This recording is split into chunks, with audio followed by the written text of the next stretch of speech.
With the release of the LAUNCHPAD X, I've been getting lots of questions from folks confused, unsure if they should get the LAUNCHPAD X or the LAUNCHPAD Pro. And folks are totally right to be confused because they took a lot of features that were previously only available on the LAUNCHPAD Pro and not available on other LaunchPads and put them into the X, but not all of them. So let's take a closer look.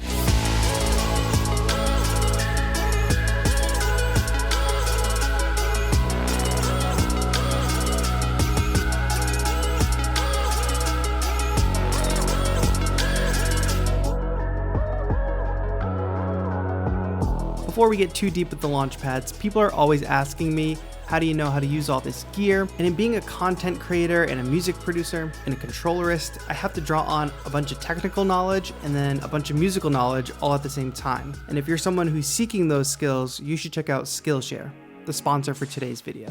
Skillshare is an online learning community for creators with over 25,000 classes in music, video and photo, design, business, and more. Premium membership gives you access to all of the courses available on Skillshare, so no matter which one of those skills you need to draw on or dive deeper into, you can just find the course for it and start learning it. It's also super affordable at under $10 a month. A lot of folks in my comments are overwhelmed with having to both learn the tech side of a DAW and the music theory side of how to actually create music that sounds good. And those are courses that are available on Skillshare. There's even a specific course, Music Theory for Electronic Music Producers, that's taught by an Ableton Live certified trainer. So you can use the link in my description and get 2 months free of Skillshare. And if you've got all that music theory stuff down and you want to start making your own YouTube videos like me, you can learn from Ali Abdal how to use Final Cut Pro, which is the program I use to edit my videos. So grab the 2 free months down in the description and join the 7 million other creators learning with Skillshare. All right, back to talking about LaunchPads. All right, so one major factor I definitely want to talk about is the difference in size between these two LaunchPads. Now the Pro has a few more features and thusly it's bigger. And it's pretty significantly beefier if you can see from this angle, the height difference, and then from the above angle, the footprint size. And this makes a huge difference if you're somebody who's gonna be traveling with your controller. I've traveled with the LaunchPad Pro in my backpack before, and it has been a decision I've had to either second guess or make decisions about what else can fit in my backpack if I'm bringing the Pro because it's so big and beefy. With the LaunchPad X, it's a much easier decision to just throw it in my bag and bring it because it's probably around the same thickness as my laptop, maybe a little bit taller, but it's so slim and easy that it doesn't add much weight and it doesn't take up as much space. Also, this might be hard to tell on camera, but the pads on the LaunchPad Pro are a bit smaller than the pads on the LaunchPad X. I would also say in my super unscientific test of the sensitivity between the pads that the LaunchPad X's pads are a bit more sensitive than the LaunchPad Pro's pads. And on the X, they have a slightly softer feel. On the Pro, they're a little rougher, but that could just be because I've had the Pro for longer. Now let's start talking about the functionality of these two LaunchPads, and we can start by looking at the top row. So the first 4 buttons on both LaunchPads are exactly the same. You can scroll through a live session just like a LaunchPad normally would. From here, we have session buttons on both LaunchPads. But on the X, the session button also doubles as your mixer button. So on the X, I can go into session just like on the LaunchPad Pro. I can launch clips and I can launch scenes with the side buttons here. But if I toggle that button here, I now have access to the mixer controls, which gives me access to volume, pan, send A, and send B. I can also change what the bottom row of buttons on the X does by switching it to stop clip, mute, solo, or record arm. Now this functionality exists on the LaunchPad Pro as well, but it's not built into the session button. It's built into these bottom buttons here. So when I'm in session mode, I have access to basically the same functionality. Record arm, solo, mute, volume, pan, sends, and I have send A and send B on separate buttons on the X. On the Pro, I have a sends button and then I select the different sends with the side buttons here. And then also the stop clip, which is the same here. And the LaunchPad X does not have a dedicated track select button. So at first glance, you're saying, okay, LaunchPad Pro has way more buttons than the LaunchPad X, but I think what they did a good job of on the LaunchPad X is condensing things and having double functions for the same button. So these side buttons not only launch scenes, but they also have mixer functionality. Whereas on the LaunchPad Pro, side buttons are only launching scenes and, selecting different sends in some modes. So moving on from this session button here, we go to the note mode. Other than the color difference, you get access to scales in note mode the same way you get access to scales in the LaunchPad Pro. You can switch between chromatic and different note arrangements. Notice that just getting to that menu was slightly different, where I can press and hold note on the X to get to this menu, and I have to hit shift and note on the Pro to get into the menu there. Then we start to branch off a little bit more. So the LaunchPad X has a custom button, which initially is a grid divided into 4 quadrants. You could also use this as a drum rack if you wanted to. But then there's 4 different pages to this. So here's another note mode, and then 2 blank for you to map for yourself.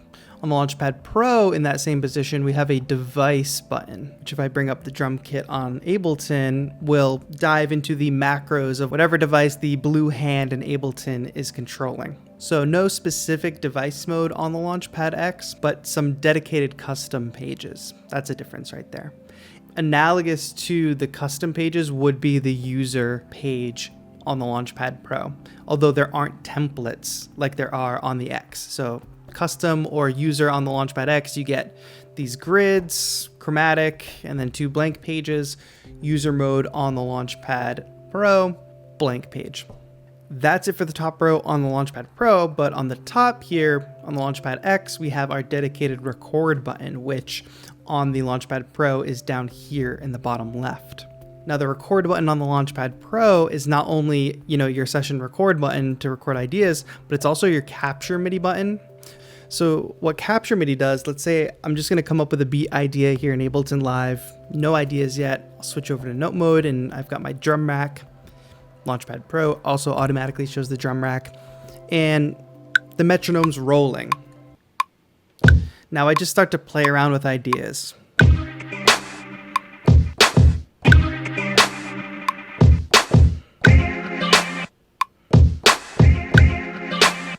And I like that idea that I just played, but I didn't hit record.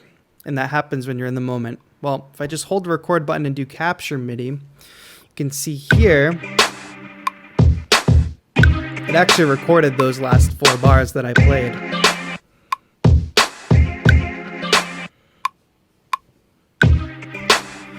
So that's great added functionality. That's a feature of Ableton Live, not just of the LaunchPad X, but Novation thinking of building that into their controller is really helpful, and they have it as well on the SL Mark III. What happens to me a lot of the times, I'm coming up with musical ideas and I come up with something really great. I'm playing something, I'm improvising, but then when it comes time to hit record, your mind is in a different state of feeling the pressure of the record button being on. So Capture MIDI is just a great workflow tool, and I'm glad that it's included here on the LaunchPad X.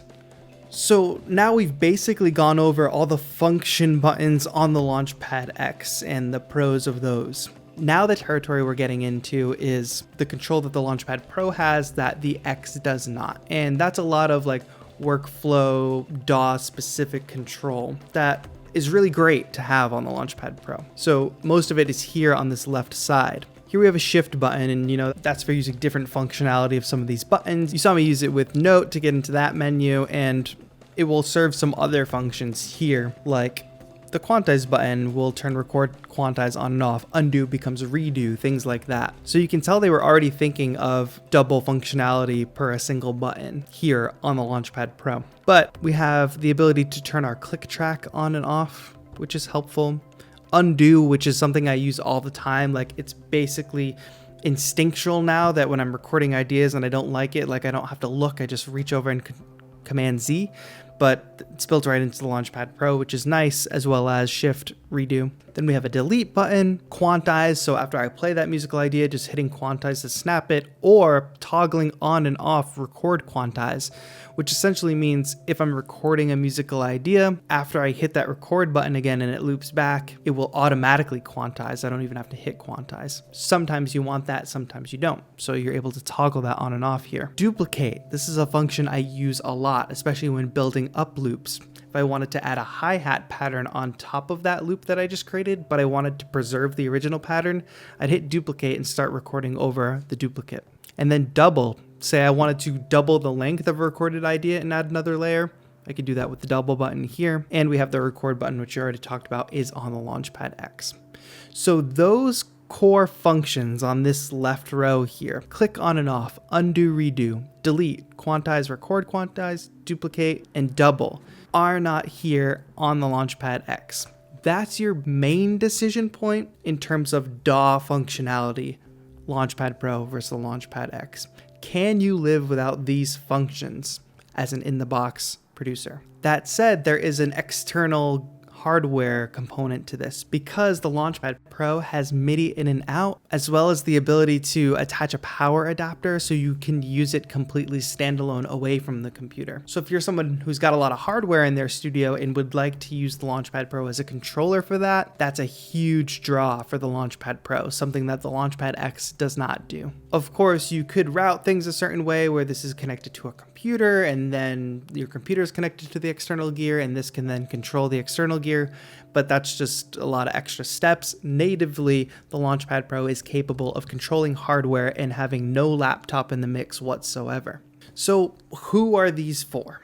LaunchPad X mainly for in-the-box producers who want a portable yet powerful option for grid controller. It's got some core workflow elements, but not as much as the LaunchPad Pro, which I would say is for somebody who wants a solid grid controller for their studio setup. This will probably be your main DAW controller, akin to something like a Push, even though it doesn't have a screen. It's got more workflow capabilities than the LaunchPad X natively does. And then also for somebody who's got a lot of hardware and wants to control their hardware with a grid controller, that's who the LaunchPad Pro is for. So you just have to make a decision. Are you willing to sacrifice some of these workflow elements and the hardware element to have a slimmer form factor with slightly more sensitive pads? That's up to you. For me, the LaunchPad X has served a lot of my purposes because I don't have a lot of external gear and I travel and I'm on the go a lot. So this does it just fine for me. And I could see why somebody would go for the Pro if they want to really get the most features out of a single controller. There is also a price differential. The LaunchPad Pro at the time of recording this video is slightly more expensive than the LaunchPad X. I don't know the exact prices, but I will put them up now. Of course, they're relevant to the time of recording the video. So what do you think? Which LaunchPad is for you? Let me know in a comment down below. Give this video a thumbs up if you enjoyed, and if you haven't yet, click the subscribe button down below for more live electronic music performances, tutorials, and content to make you a more productive producer. Thanks so much for watching. This has been TAETRO. Have a good one.